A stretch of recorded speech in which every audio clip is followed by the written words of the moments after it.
Bonjour à tous. Bon, merci d'être venus aussi nombreux. Il va y avoir quelques défections en raison des phénomènes de maladie actuels, mais je crois qu'il n'y a aucun risque à être dans cette salle. Et donc, vous allez, je pense, profiter du programme et d'une journée intéressante.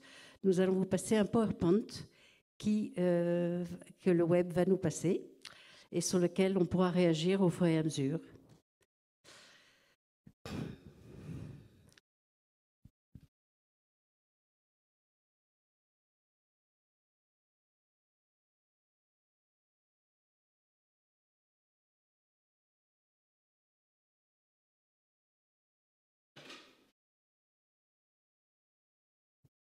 Tu peux y aller, oui.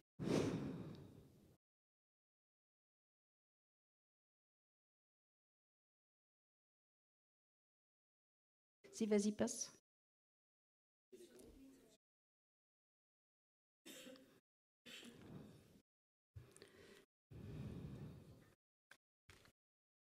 C'est le début de la journée, il faut caler la technique. Ouais, elle était là. Hein.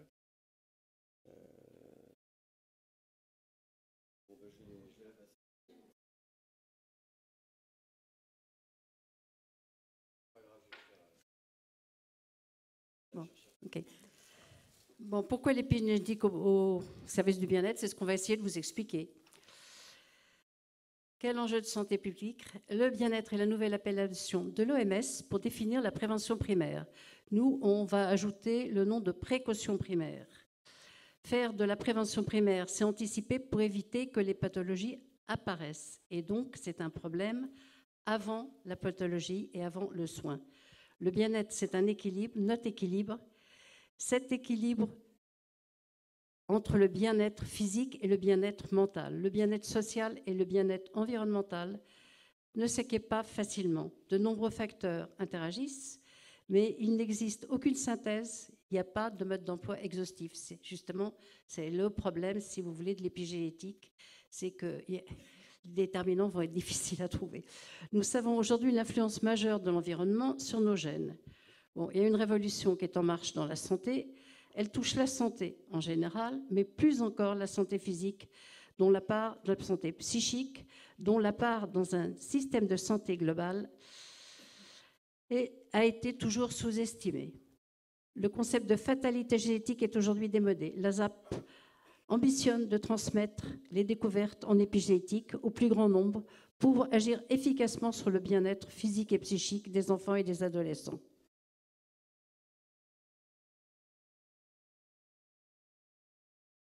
Bon, alors selon Joël de René, c'est 15% de l'ADN et le reste est dû à l'épigénétique.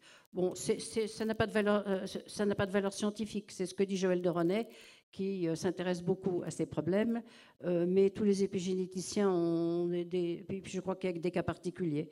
Les déterminants de l'influence de l'environnement sur nos gènes, étant mobiles et dépendants de facteurs intro et extra, sont au moins dans un avenir proche, impossible à identifier de façon exhaustive. C'est pour ça que nous voulons transmettre un minimum de savoir utile à ceux qui s'intéressent à l'épigénétique et à ceux qui s'intéressent à l'influence positive que ces connaissances peuvent avoir sur leur bien-être et sur celui de leurs proches. L'épigénétique, c'est la modulation de l'expression des gènes par l'environnement au sens large. Contexte émotionnel, état hormonal, état nutritionnel, infection bactérienne, virale, qui peut influencer sur toutes nos potentialités affectives et cognitives, motivationnelles, et particulièrement dès la périnatalité. Bon, comment l'environnement exerce un contrôle sur notre patrimoine génétique? Cette révolution ou évolution, c'est un mot que préfèrent certaines personnes scientifiques, permet d'évaluer l'influence des environnements sur l'évolution des maladies biologiques et psychiques et aussi la modulation de l'expression des gènes par le comportement. Le comportement peut agir sur le fait que tel gène va plus être exprimé et tel autre plus inhibé, tel autre ralenti. Il revient à chaque citoyen d'intégrer cette nouvelle donne environnementale de la santé et sa transmission aux générations futures. Nous, avec Claude, on l'a bien intégré, donc il n'y a pas de raison, si vous voulez. Nous sommes des usagers, nous sommes des familles, nous sommes des citoyens lambda, donc il n'y a pas de raison que ça ne puisse pas être transmis à l'ensemble un maximum de gens, si vous voulez, parce que c'est des données vraiment très, très importantes. Individuellement, chacun de nous, on doit veiller à la qualité de l'environnement de proximité. Collectivement, c'est à nos politiques de mettre en place les environnements utiles pour la qualité de vie de tous. De fait, l'éducation à l'ensemble ou, si vous voulez, la sensibilisation à l'épigénétique devient une urgence. Que propose la ZAP? Bon, ça, on peut peut-être passer, c'est peut-être pas très intéressant. Bon. L'ambition de la ZAP. L'association AZAP a pour ambition de répondre à celles et ceux qui veulent comprendre les nouvelles donnes de la santé pour leur bien-être physique et psychique. Je me demande si je n'ai pas passé la 8, oui c'est bon.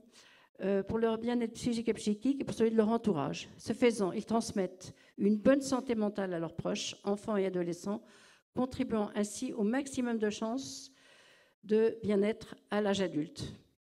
La santé du bien-être est un enjeu majeur de santé publique et le sera encore davantage pour les générations futures, compte tenu notamment des nouvelles donnes sociétales qui peuvent être dangereuses pour la santé des enfants et des jeunes. Les addictions, Internet, les jeux vidéo, les réseaux sociaux, les dépendances, beaucoup de désordres de transmission médiatique, sans oublier les événements, justement, alors, que l'on est en train de vivre, planétaires violents. La ZAP a l'ambition de diffuser les savoirs nécessaires pour comprendre l'influence de l'épigénétique sur le bien-être.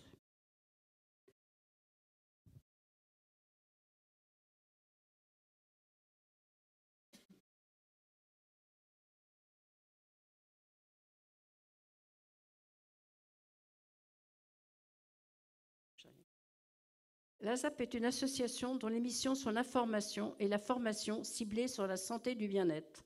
La ZAP agit pour lutter contre l'image stigmatisante des troubles psychiques qui crée un refus d'aborder ces problèmes de façon simple. La ZAP agit sur l'environnement le plus proche de l'être enfant avant la naissance et dès le premier jour. La ZAP agit pour éviter au plus grand nombre une entrée inadaptée ou violente dans une pathologie. La ZAP agit pour faire comprendre qu'à l'instar des maladies somatiques qui peuvent intervenir à certains moments, chacun, à un moment de sa vie, peut développer une maladie psychique sans pour autant être qualifié de fou. La ZAP agit pour rassurer, ce ne sont pas les événements de vie qui sont importants, mais la façon dont ils ont été perçus et les moyens psychiques et biologiques développés pour y faire face. Nos valeurs, la ZAP ne se substitue pas aux médecins, mais elle a besoin de leur savoir et de leurs expertises pluridisciplinaires. La ZAP s'appuie sur une pensée positive de chaque citoyen pour ne pas banaliser aucun trouble. La ZAP veille à ce que la santé du bien-être n'entraîne pas des consultations nombreuses et inutiles chez les médecins. Bon, les missions sociales de la ZAP, c'est informer et transmettre, sensibiliser et soutenir la recherche, bien sûr. On va peut-être arrêter, on ne va pas faire le plaidoyer. Claude. Donc, je prends la suite, puisque je suis vice-présidente.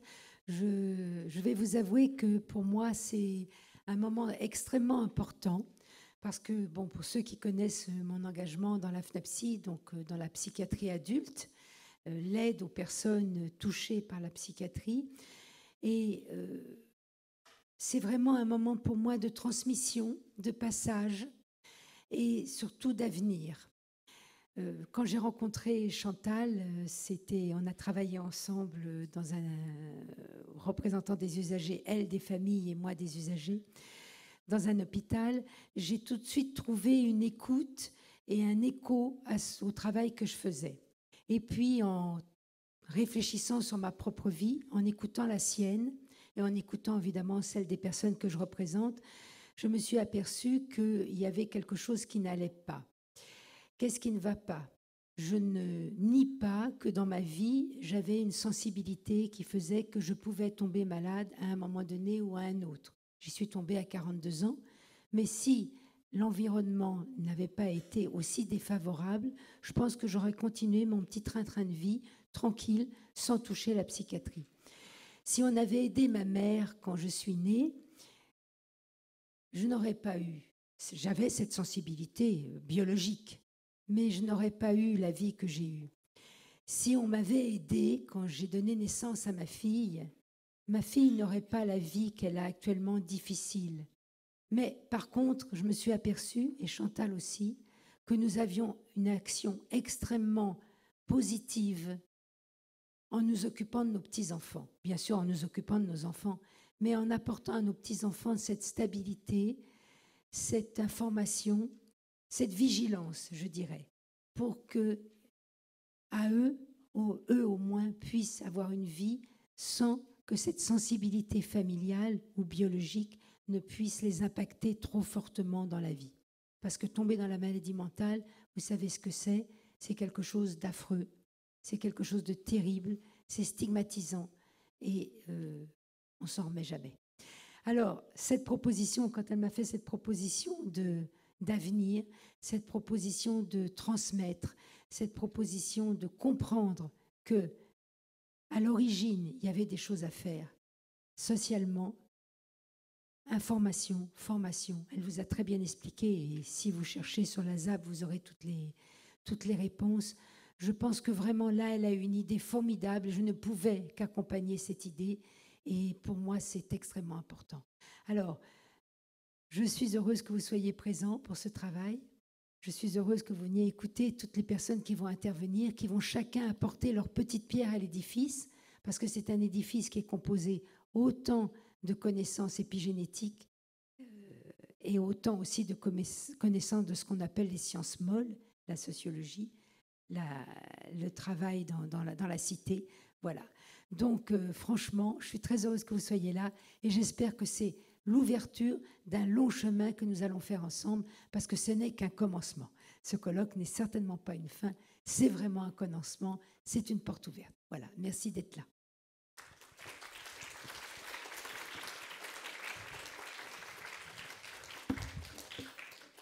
Juste, Claude Finkelstein, peut-être une question.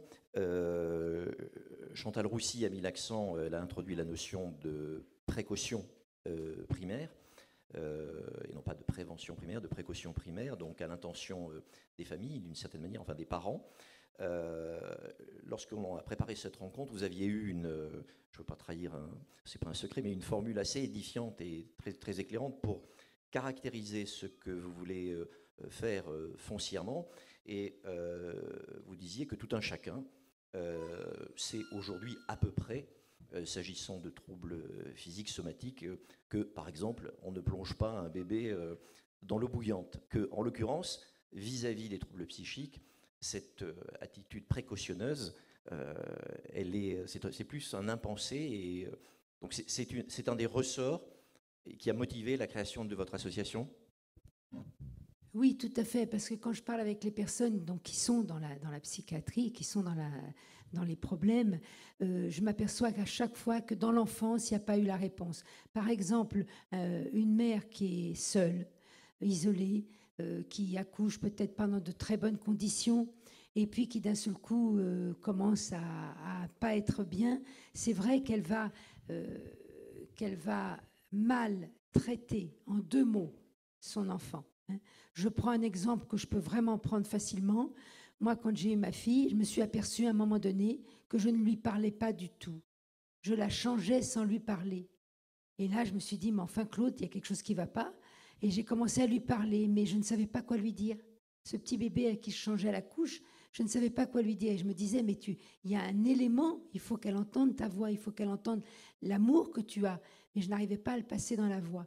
Et donc, ce sont des choses qu'on ne sait pas. Bon, alors, j'ai eu un éclair, mais combien de fois j'ai vu la réponse des services sociaux, on retire l'enfant. Non, on aide la mère. On lui donne une femme de ménage. On lui permet d'avoir un rendez-vous avec un psychologue. C'est ça qu'il faut faire. Parce que ce n'est pas enlever l'enfant, parce qu'alors à ce moment-là, on traumatise tous les maillons de la chaîne. Et là, il faut vraiment casser. Je vous assure, moi, je suis d'une famille, on peut appeler dysfonctionnante depuis pas mal de générations. Je suis peut-être celle qui va casser cette chaîne. Mais franchement, c'est pas facile. Si j'avais pas toute cette connaissance par le vécu et que je n'avais pas réfléchi sur le sujet, c'est pas facile. Voilà. Et ça, il faut aider. Il faut aider, il faut apprendre, il faut informer et il faut former. Chantal, je crois que c'est votre expression d'ailleurs, pour faire autrement, il faut commencer par penser Ah oui, autrement. osons penser autrement. Oui, malheureusement, on reproduit tous ce qu'on a appris par nos parents sans se poser de questions. Et là, l'épigénétique peut apporter, si vous voulez, un point. Il faut absolument que les parents se posent des questions sur le fonctionnement psychique déjà de leur bébé. Un bébé, c'est pas un être qui vit il ne peut pas parler. Et donc, à partir du moment, si vous voulez, où on est tous très liés à la parole et à la parole de l'enfant, on ne peut pas s'imaginer du ressenti et du sensoriel important qu'a un bébé. Alors, c'est là-dessus, si vous voulez, qu'il faut absolument que les familles comprennent l'essentiel de cette partie sensorielle du bébé. Ce qui n'est pas automatique parce qu'on ne nous l'a pas appris et donc on a du mal à l'apprendre à notre descendance. Et donc ce colloque, dont la qualité a déjà été saluée par Adrien Taquet et Franck Bellivier, participe précisément de cette volonté de penser autrement. Et vous avez pris grand soin d'équilibrer, si je prends appui simplement sur les deux tables rondes, le matin les sciences biologiques, l'après-midi les sciences humaines. Pourquoi ? Parce que la compréhension de tous ces sujets participe, pour détourner une expression qu'on entendra peut-être cet après-midi, qui est l'expression symphonie neuronale, en l'occurrence ici d'une symphonie disciplinaire. Absolument. Donc on espère que ça permettra, si vous voulez, on prend ça effectivement comme un début, si vous voulez. Il faut maintenant qu'on arrive à faire passer des messages à un maximum de personnes et on espère qu'on va y arriver grâce aux médias, grâce aux réseaux sociaux et grâce à Internet. Donc, c'est un des bons côtés, Internet. Voilà.